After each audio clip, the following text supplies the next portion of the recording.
from sin. That's so not true. Yeah. Listen, we got more people in the pulpit that are adulterers, fornicators, embezzlers, swindlers. I'm gonna leave that part Liars. alone. Liars and cheats, drinkers and smokers, get high before they come to the pulpit. I mean, the list goes on. And I mean, but they can preach the house down. I mean, I know some folks that can preach and make the blind person able to see. But they don't have a relationship with God. I mean, we see this all the time, but we have spent so much time covering. You know, it's okay. That's the pastor. That's the man of God. That's the woman of God. We just pray them through. You know, everybody has faults and everybody has issues, but when it comes to ministry, when it comes to the mantle of ministry, we all have a responsibility. Amen. And I think one of the things, let's just say it like this. We don't have an Ananias and Sapphira experience, meaning that we hide behind our sins and no one doesn't care and they don't have the discernment that we need to say, hey, you're wrong, or we don't want to rock the boat, so to speak. If I say this about the man of God or woman of God, then people are going to come at me, and people do come for people. People have been threatened. People have been threatened to be killed. People have been threatened with drugs. You'd be surprised at what some of the saints do, especially in leadership. There's a lot of sin in the pulpit, and I believe that's one of the major reasons why we are struggling as a body of believers across the board. It doesn't matter what denomination. It's because of that, because it starts from the top all the way down. You're exactly right. And I think that the people of God want to close their eyes to what the people in the pulpit try to hide. They want to pretend like we are Jesus and we can't walk on water instead of believing that we are human and we have the same issues that they have. Amen. Right. This is true. We fall short just like they do. Every day. Absolutely. Every day. And I think also that they criticize us harder. You know, I do know that we do have a different standard, but y'all, sometimes they hard on the man and woman of God. Just because. I think that there's a difference between spirituality and religion. There is. Because you There's a big religiously difference. brush your teeth every day. That don't make you have a relationship with that toothbrush. That's right. That's right. So Right. I think that, That's a good like you analogy. said, that people can pray a blind man to see.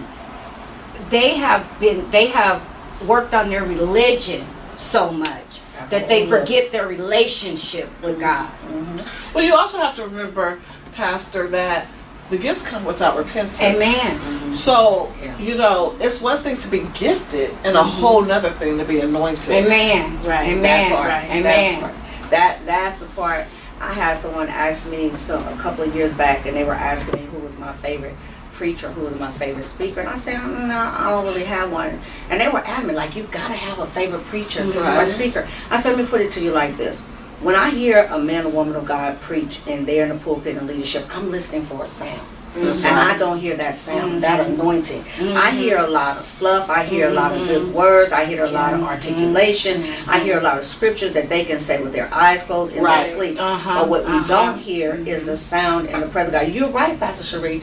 People are hard on us. They have an expectation. So when we get into the news or when they talk about what we're doing or what we've done wrong, it is such a huge issue.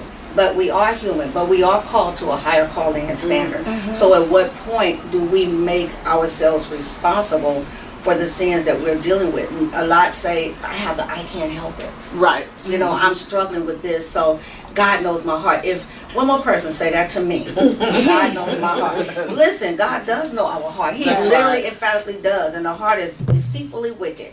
And the heart will send you straight to hell while you're sitting in a pulpit. So to say that so loosely and facetiously, again, has cost us so many different things in the church, which anything goes because, well, the pastor's doing it.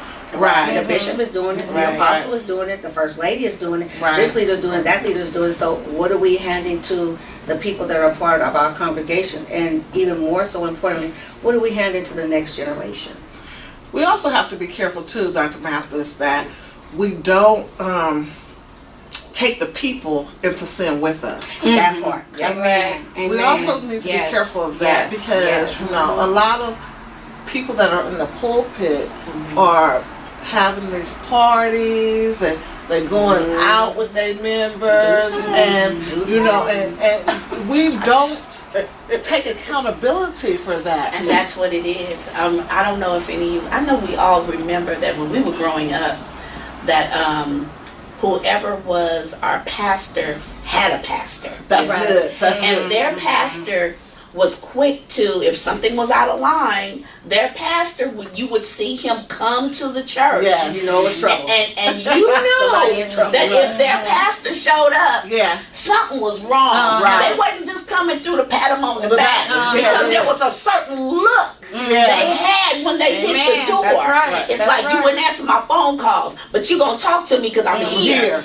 There is not a lot of accountability now, No. because it's like the overseers are afraid to talk to whoever they're over, Right. because Yeah. the overseer has some stuff, Yeah. and They whoever don't want to come out. and they know that the people that's up under them know some Right. of their No, stuff, that's because right. you did it when I was around. Yeah, So yeah. don't get to talking too quick. Right. Because I know your stuff. Right. But all the way That's down, good. Right. there needs to be accountability. I've never seen in my life, in my adult life, some of the foolishness that we're looking at right now. Right.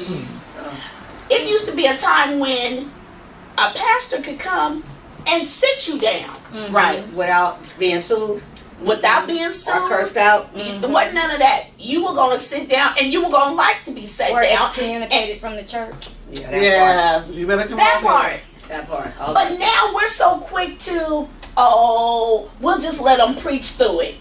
You gonna let them keep vomiting over me? Right. Right. No, thank you. No, Right. there needs to be accountability. I like that sit down part though, Tanya. Evangelist. I like that part. I remember that we was taught as children to sit ourselves down, or you will be sat down. Right. Amen. For instance, for me, and you know I'm very transparent, I turned 18 and got pregnant. I was the president of the choir. I'll never forget, New Creations. And I went to that rehearsal. My papa made me go to that rehearsal and tell the choir I can no longer serve. And guess what? I went and sat on that front row of the pew and watched them practice. Come on. It wasn't no going home after that. It was, I was going to be held accountable, because Right. when you know better, you do better. That's Right. right. Right. You know, when you know, and I knew better. Right. I, just because I was young didn't excuse me, because I learned. You know what? And so we have to get back to the place to where, if we don't sit ourselves down, we hear the man or woman of God that's over our life to sit us down. Because if not, we spread that stuff over the congregation. And how about the man or woman of God who tries to sit down, and the person up under them That's or good, too. over them tell them, no, it's okay. That's when you go, no, I'm going to sit down. Right. And I'm going to have somebody come in Right. and minister to my people so I can get myself together also. Right. Because what sense does it make for you to get up and vomit? Right. But you know, I want to go back to what Pastor Cherie was saying earlier when we talk about whatever we are, the people are always as their leaders.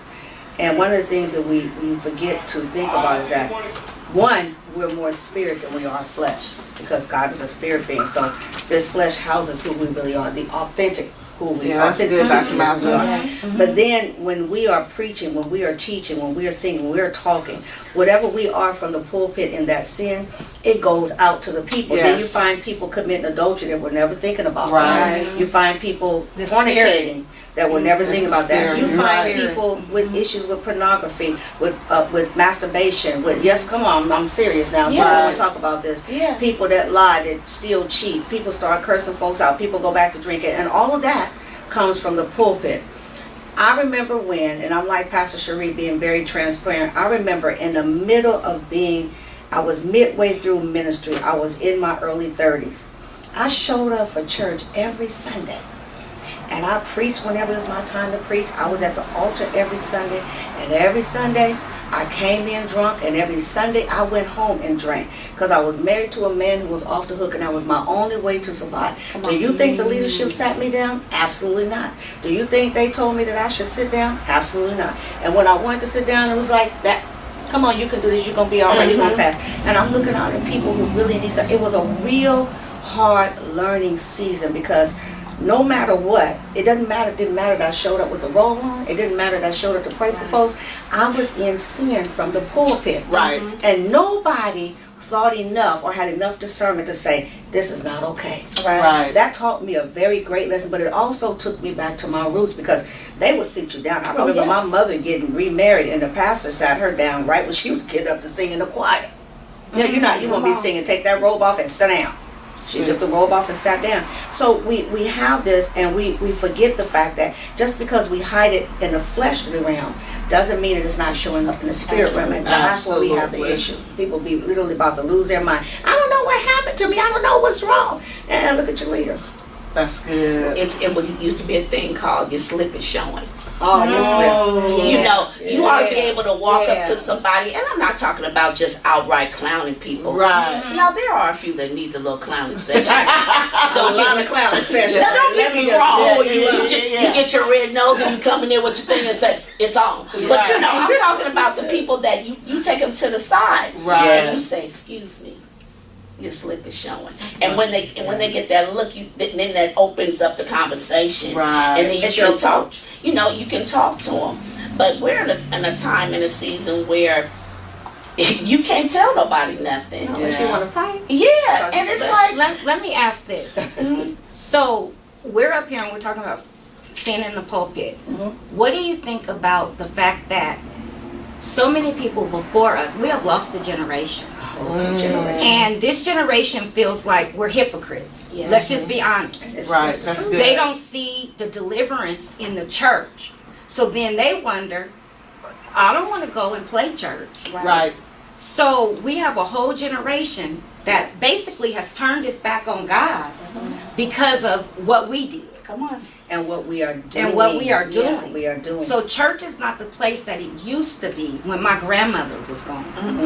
It's not that same place. It used to be a place to get away. It used to be a place of reprievement with our civil rights. It used to be a place where we went to for healing. That's what I was It's gonna not say. that place anymore. No. It's not the same place that it used to be when I was a child. I need you, Jesus, Amen. at the altar. Amen. Just Amen. giving God just everything. Just Right. laying it all out. Not leaving. You know, people take that word Terry for not what it means. That's right. You know, That's right. We need That's to go good. back to That's where we good. just lay on Right. the altar and give it all to God. They're not doing it that.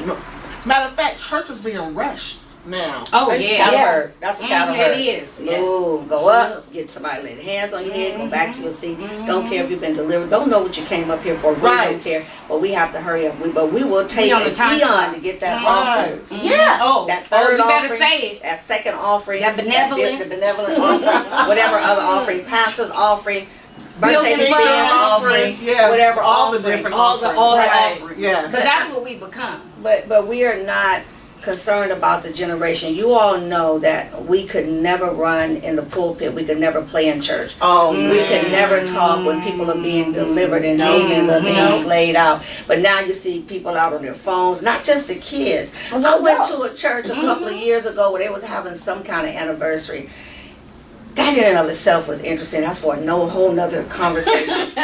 But the people where we were sitting, can I tell y'all that they never paid attention to anything that was going on that service?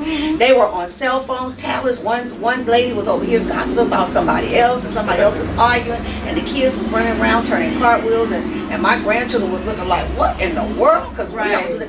And nevertheless, everything in the pulpit was still happening. But when you have sin in the pulpit, it resonates out to the entire congregation, but also to the entire community. Because you have our generation that see the pastor or the man or woman of God coming in and out of the hotel. Right. You see that this generation sees that man or woman of God, that leader that buys the drugs from their friend or from them. Exactly. That's They it. see That's this it. stuff, and then they get up and they preach and they lay hands on folks, but then they go home and they curse out their spouse, beat her up, and she beat him up, whatever. I mean, it starts at home because it goes back, like you said, it's a difference between religion and relationship. Right. People don't have a relationship with God because we have taken on the world system when we never should have. The world system should take on what we bring as a church. Because church has become a business. Yes, It's it a has. huge It's business. become a Big business. business. It's a job. Right. Yeah, they better be Now, you know where I $100,000 a think- year. I think where a lot of our things went wrong was when the cliche came up, come as you are. Right. Yes. I believe that was the downfall of a lot of it. Yeah. Now, that did not mean Come on. literally what they were saying. Right. You know, and it literally sent a generation into, A frenzy. I don't have to come with a skirt on. Right. Okay, that's fine if you don't want to wear a skirt, but at least have on appropriate clothes. Right. When did it become okay for a woman to sit on the front row with her legs gapped open in front of the men and the women in the pulpit? Right. When we were growing up, women didn't sit on the front row. Right. A usher did not let them on the front row. Well, let's start right there, though. We don't have ushers anymore that's taking their proper role as ushers. Because I remember an usher, if you had gum in your mouth, Oh, with a white See, glove. we all know this, right? We all know Y'all this, know White right? glove. And they wouldn't say a word. They would just come And at you you to do knew. this. Come Right. get it, and you know what you needed to do. There was no attitude. You just spit the gum Just out did. because you know there was no talking back, no or any of this. the mothers of the church Oh yes. that were teaching the younger women. Right. Give you that Obsolete safety now. pin. Give you that safety pin. Wipe that polish off. Wipe Right. the lip stuff off while they smile. Now, baby. Got all this stuff. But when we talk about come as you are, and people misinterpret that, you know, because we have so many people making excuses. But well, I got to get this together, get that together, got to buy clothes today. No, come as you are, how you are as a person.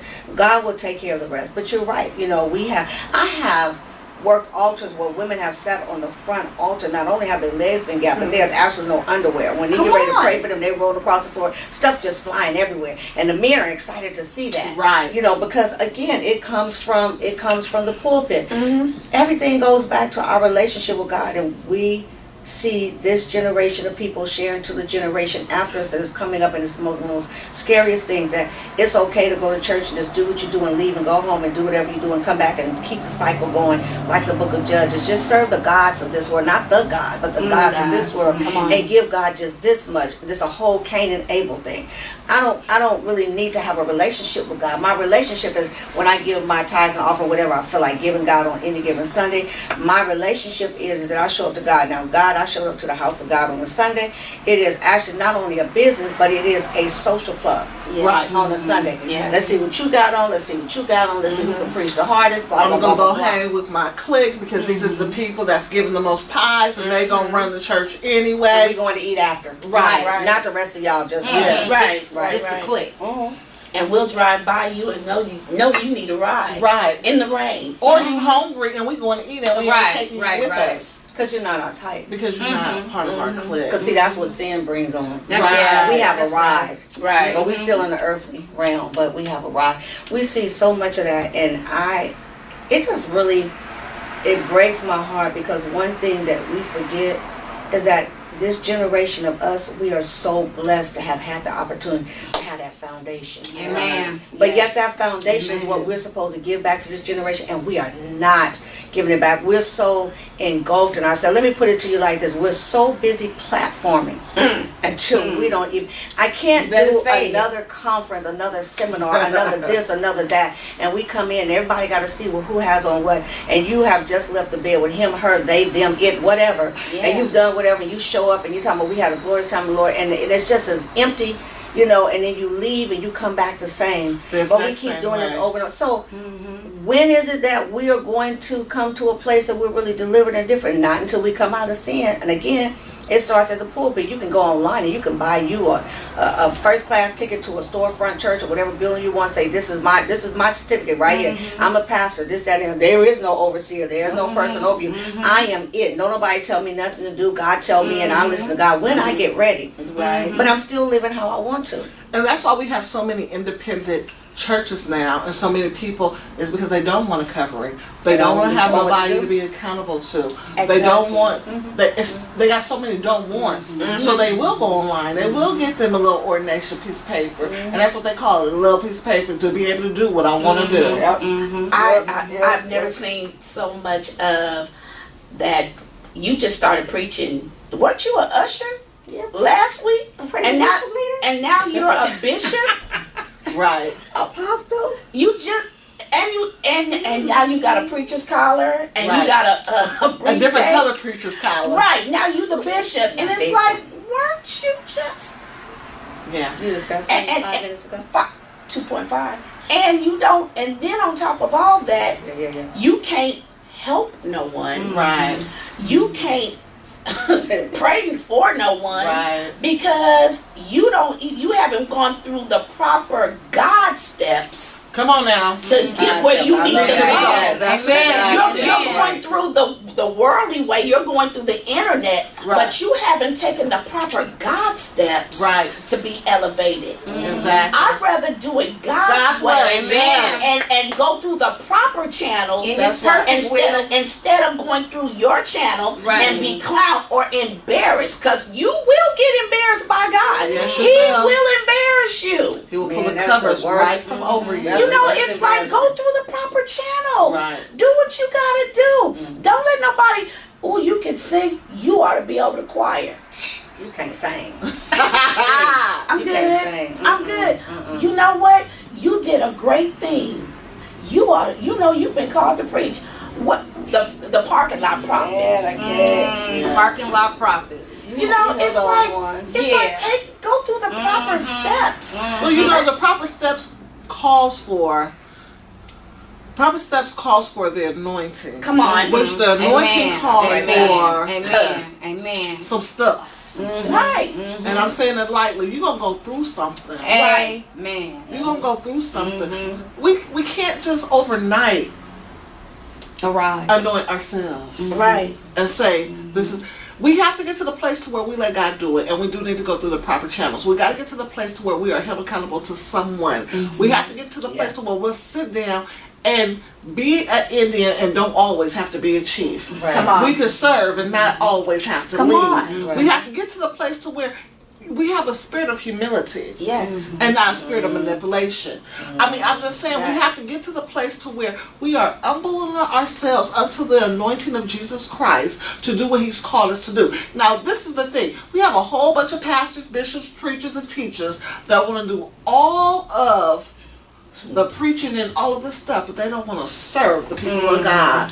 I ain't never seen so many people that won't go in the houses and pray for bereaved families no more. That's right. Bereaved families Go to the hospital. Right. Or the convalescent hospital. Go serve communion. Right.